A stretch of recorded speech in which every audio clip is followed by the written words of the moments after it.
السلام علیکم ورحمۃ اللہ وبرکاتہ. الحمد للہ وکفی وسلام علی عباده الذین اصطفى اما بعد فاعوذ باللہ من الشیطان الرجیم. ان اللہ وملائکته یصلون علی النبی یا ایہا الذین آمنوا صلوا علیہ وسلموا تسلیما. صلی اللہ تعالی علی النبی الامی وآلہ صلی اللہ تعالی علیہ وسلم. صلاۃ و سلام علیک یا رسول اللہ صلی اللہ تعالی علیہ وسلم. حاضرین محفل، آج درس کے ساتھ ساتھ مرحوم و مغفور علی جناب عبدالحبیب اسماعیل شیوانی صاحب کی مجلس ہے. اللہ تبارک و تعالی ان کی ہم سب کی مغفرت فرمائے، چھوٹے بڑے تمام گناہوں کو معاف فرمائے. قصیدہ سلامیہ میں امام اہل سنت اعلی حضرت رضی اللہ تعالی عنہ کے لکھے ہوئے اشعار پر گفتگو چل رہی ہے. اس سے پہلے فاروق اعظم رضی اللہ تعالی عنہ کے تعلق سے جو اعلی حضرت نے 3 اشعار لکھے تھے قصیدہ سلامیہ میں، ان کے تعلق سے گفتگو ہوئی. اب خلیفہ سوم امیر المومنین سیدنا عثمان ابن عفان عثمان غنی رضی اللہ تعالی عنہ کے حوالے سے 3 شعر قصیدہ سلامیہ میں اعلی حضرت رضی اللہ تعالی عنہ نے لکھے ہیں. پہلا شعر ہے شعر نمبر 140 141 142. فرمایا زاہد مسجد احمدی پر درود، دولت جیسے عسرت پہ لاکھوں سلام.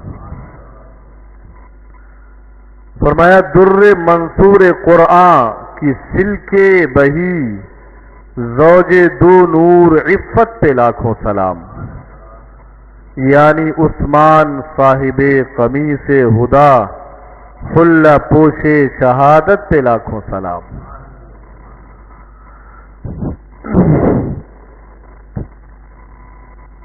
شعر نمبر 140 میں امام اہل سنت نے فرمایا زاہد مسجد احمدی.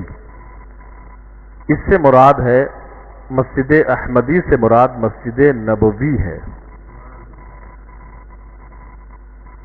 مسجد نبوی میں عبادت و ریاضت کرنے والے پر درود. اس کا مجھے تھوڑا سا بیک گراؤنڈ آپ کو سمجھانا پڑے گا. سیدنا عثمان غنی رضی اللہ تعالی عنہ کو اللہ نے بہت مال دیا تھا اور مال کے ساتھ ساتھ بہت بڑا دل بھی دیا تھا. راہ خدا میں خرچ کرنے کا جذبہ بھی دیا تھا. لیکن حضرت عثمان غنی رضی اللہ تعالی عنہ نے بعد میں مال کو بیع مضاربت کے طور پر دے دیا تھا. بیع مضاربت، اس کو بھی سمجھ لیجیے آپ حضرات. بیع مضاربت کا مطلب ہوتا ہے وہ تجارت، وہ خرید و فروخت جس میں مال کسی کا ہو اور محنت کسی کی ہو، اسے مضاربت کہتے ہیں.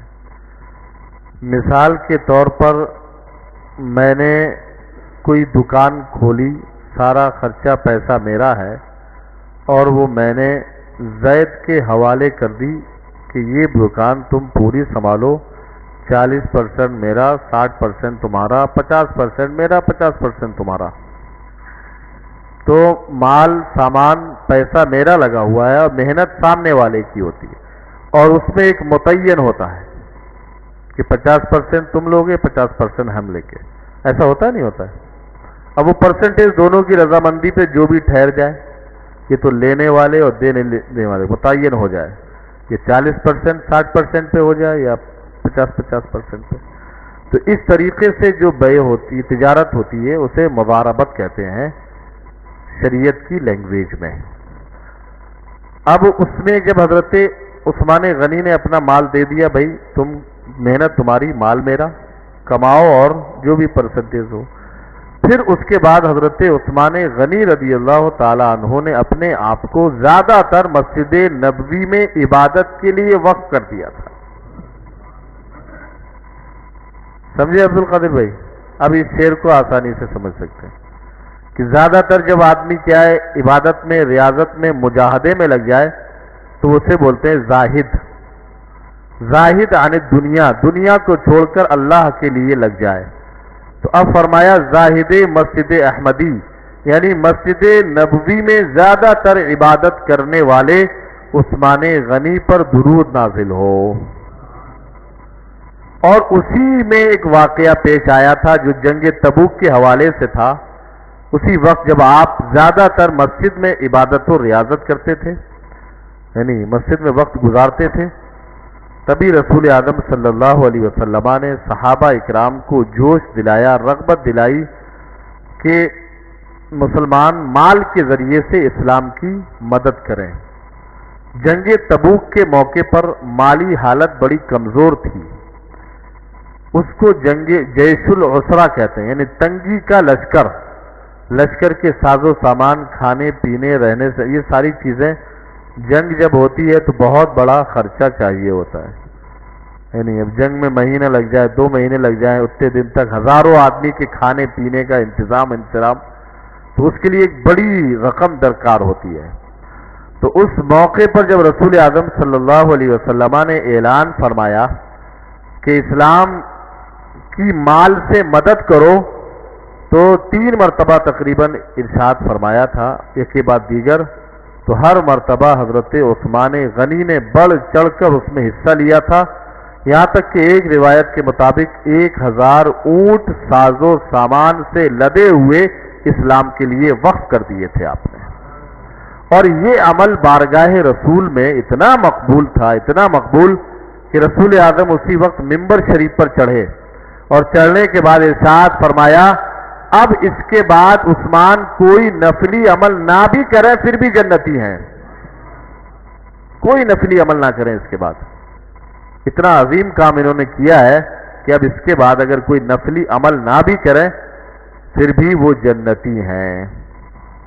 تو وہی فرمایا زاہد مسجد احمدی پر درود، دولت جیش عسرت پہ لاکھوں سلام۔ وہ لشکر بڑا تنگی والا تھا، یعنی بڑی پریشانی کے عالم میں تھا، لیکن عثمان غنی کی دولت نے اسے مکمل طور پر پختہ بنا دیا، مضبوط کر دیا۔ فرمایا در منصور قرآن کی سلکے بہی، حضرت عثمان رضی اللہ تعالیٰ عنہ کے تعلق سے ہم جمعے کے خطبے میں سنتے ہیں وَعَلَى جَامِعِ الْقُرْآنِ، کیا مطلب ہوتا ہے؟ ہمارے ہاشم بھائی بتائیں گے یہ۔ وَعَلَى جَامِعِ الْقُرْآنِ کامل الحیاء والایقان مجہز جیش العسرت فی رضا الرحمن۔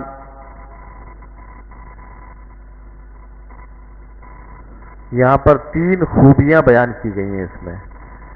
جامع القرآن، قرآن کو جمع کرنے والے، یعنی قرآن کی جو شروع میں جب وحی آتی تھی تو رسول اعظم صلی اللہ علیہ وسلم صحابہ کو بلا کر لکھوا لیا کرتے تھے، تو کوئی چمڑے پہ لکھ لیا کرتا تھا، کوئی ہڈی پر لکھ لیا کرتا تھا، کوئی درخت کی شاخوں پر لکھ لیا کرتے تھے، تو وہ سب بکھرا ہوا تھا، سمجھے؟ جیسے حضرت زید بن ثابت خاص طور پر کاتب وحی ہیں، اسی طریقے سے سیدنا امیر معاویہ بھی کاتب وحی ہیں، وحی کے لکھنے والے، کاتب کتب یکتب کاتب، لکھنے والا، اور وحی کے لکھنے والے رسول اعظم صلی اللہ علیہ وسلم جن صحابہ اکرام سے قرآن کی آیات لکھواتے تھے اس میں حضرت امیر معاویہ بھی داخل ہیں، کاتبین وحی میں سے ہیں۔ تو اب سب سے پہلے کام تو یہ سیدنا صدیق اکبر نے کیا ہے نہیں؟ سیدنا صدیق اکبر رضی اللہ تعالیٰ عنہ نے بھی جمع کیا ایک نسخے میں، اور وہ سیدنا حفصہ رضی اللہ تعالیٰ عنہ کے پاس تھا سیدنا عثمان غنی کی خلافت میں۔ تو اس میں کیا ہے، بعض دوسری لغات بھی جو غیر قریش تھی، لغت زبان کیونکہ قرآن کیا ہے 7 حروف میں نازل ہوا ہے، 7 لینگویج میں۔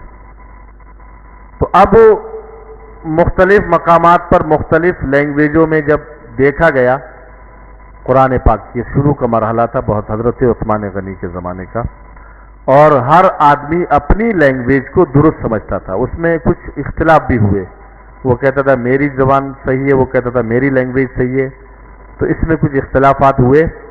تو حضرت عثمان غنی رضی اللہ تعالیٰ عنہ نے قرآن کو لغت قریش پر جمع کیا، کیا لغت قریش پر جمع کر کے صرف اور صرف ایک ہی نسخہ، ایک ہی طرح کا جو لغت قریش پر تھا جس پر قرآن نازل ہوا، اسی کو جمع کر کے، اور پھر اس میں کیا بعض غیر روایتیں بھی جو تواتر سے ثابت نہیں تھیں، وہ بھی اس میں خلط ملط ہونے کا ڈر تھا، اس وجہ سے سب کو الگ کر کے جو لغت قریش پر قرآن نازل ہوا تھا اپنی اپنی لینگویجوں میں لوگ استعمال کر رہے ہیں، وہ سب کو نکال دیا، اور لغت قریش پر حضرت عثمان ابن عفان نے اس قرآن کو جمع کیا، اور وہی نسخہ آج تک پوری دنیا میں جاری و ساری ہے، ورنہ پھر اختلاف بڑھتا رہتا اور آگے بڑھتا۔ حضرت عثمان غنی نے اس وقت ہی سارے اختلاف کو ختم کر کے ایک نسخے میں جمع کر کے اس کی کاپی کروائیں تقریباً 7 اس زمانے میں، اور جگہ جگہ پر اسی کو سب جگہ بھیج دیا، اور وہی قرآن آج تک جو انہوں نے حضرت عثمان غنی رضی اللہ تعالی عنہ نے مصحف کہتے ہیں، مصحف عثمانی کہتے ہیں، رسم عثمانی، جس رسم میں لکھوایا تھا وہی سلسلہ آج تک چل رہا ہے، اور غیر لغت جو دوسرے لوگوں نے اپنے طور پر اس میں اپنی اپنی زبان کے طور پر استعمال کرتے تھے ان سب کو نکال دیا۔ تو گویا کہ یہ جو کام کیا تھا در منصور، یعنی در منصور قرآن کی سلک بہی، کہ قرآن کو جو بکھرے ہوئے تھے اسے کیا ہے ایک لڑی میں پرو دیا اور ایک نسخہ بنا دیا، اور آج پوری دنیا میں ہر کتاب کے مختلف ایڈیشن اور الفاظ کا ہیر پھیر ہو سکتا ہے، لیکن قرآن میں زبر زیر کا بھی ہیر پھیر پوری دنیا میں آپ کو نہیں ملے گا، سمجھے بات؟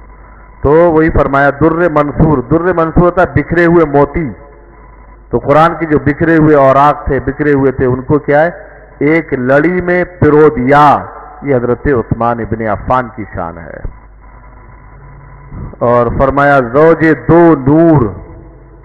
دو نور والے، حضرت عثمان غنی رضی اللہ تعالی عنہ کے نکاح میں رسول اعظم کی 2 صاحبزادی آئی تھی، یکی بعد دیگر۔ پہلے حضرت رقیہ رضی اللہ تعالی عنہ جن کا وصال 2 ہجری میں ہو گیا، پھر حضرت ام کلثوم رضی اللہ تعالی عنہ حضرت عثمان غنی رضی اللہ تعالی عنہ کے نکاح میں آئیں، تو یہ رسول اعظم کے 2 نور حضرت عثمان غنی کو ملے، اور اسی کی طرف اعلیٰ حضرت نے اشارہ کیا ہے، نور کی سرکار سے پایا دشالہ نور کا، ہو مبارک تم کو دنورین جوڑا نور کا۔ اب ہے یعنی عثمان صاحب قمیص ہدا، چونکہ یہ اشعار ہم اکثر و بیشتر سنتے رہتے ہیں، اس میں بہت سے اشعار میں بھی سنتا تھا لیکن کما حقہ نہیں سمجھ پاتا تھا پہلے، نہیں ہے، لیکن کیا ہے اندر جانے کے بعد کیا ہے سب پتہ چل جاتا ہے۔ تو اب یہاں پر یعنی عثمان صاحب قمیص ہدا حلہ پوش شہادت پہ لاکھوں سلام، یعنی حضرت عثمان رضی اللہ تعالی عنہ جنہوں نے ہدایت کا جبہ یا قمیص پہن لیا ہے، اور فرمایا حلہ پوش شہادت پہ لاکھوں سلام، یعنی کہ شہادت کا جبہ پہننے والے، شہادت کا لباس پہننے والے حضرت عثمان غنی پر لاکھوں سلام ہو۔ اب یہ شہادت کا جبہ پہننے کا مطلب کیا ہے، یعنی شہادت کا جبہ پہننا، تو یہ دراصل اعلیٰ حضرت نے فرمایا نا کہ اعلیٰ حضرت کی جو بھی شاعری ہوتی ہے وہ قرآن اور حدیث سے ماخوذ ہوتی ہے. تو یہاں پر جو اعلیٰ حضرت رضی اللہ تعالیٰ عنہ نے حلہ پوش شہادت کہا ہے وہ دراصل میرے آقا صلی اللہ علیہ وسلم کی حدیث کا ایک ٹکڑا ہے. اس کو مختصر سے میں بیان کر دوں تاکہ پھر بات واضح ہو جائے. حضرت عائشہ صدیقہ رضی اللہ تعالیٰ عنہ بیان کرتی ہیں کہ نبی اکرم صلی اللہ علیہ وسلم نے حضرت عثمان غنی سے خطاب کرتے ہوئے فرمایا یا عثمان انه لعل الله يقصد قميصا فإن أرادوك على خلعه فلا تخلعه لهم. اے عثمان اللہ تعالیٰ تجھے قمیص پہنائے گا، اللہ تعالیٰ تجھے قمیص پہنائے گا، اگر لوگ اسے اتارنے پر مجبور کریں تو اسے مت اتارنا. یہ تھا شہادت کا جام یا شہادت کا لباس. جب حضرت عثمان غنی رضی اللہ تعالیٰ عنہ کو بلوائیوں نے چاروں طرف سے گھیر دیا تو آپ کے ساتھ میں جو آپ کے ساتھی بھی تھے، آپ خلیفہ تھے اس وقت، آپ کے ساتھ میں ساتھی تھے، چاہتے تو آپ اپنے ساتھیوں کو باہر نکلوا جنگ کروا سکتے، لیکن حضرت ابو سہلہ نے جب گھیر لیا تو حضرت ابو سہلہ بیان کرتے ہیں کہ ہم نے حضرت عثمان غنی رضی اللہ تعالیٰ عنہ کی بارگاہ میں عرض کیا کہ آپ ہمیں اجازت دیں تو ہم انہیں ختم کر دیں، یعنی جنگ کریں انہیں اور ان سب کو مار گرائیں. تو آپ نے فرمایا ان رسول اللہ صلی اللہ علیہ وسلم قد عہد الی احدا وانا صابر علیہ.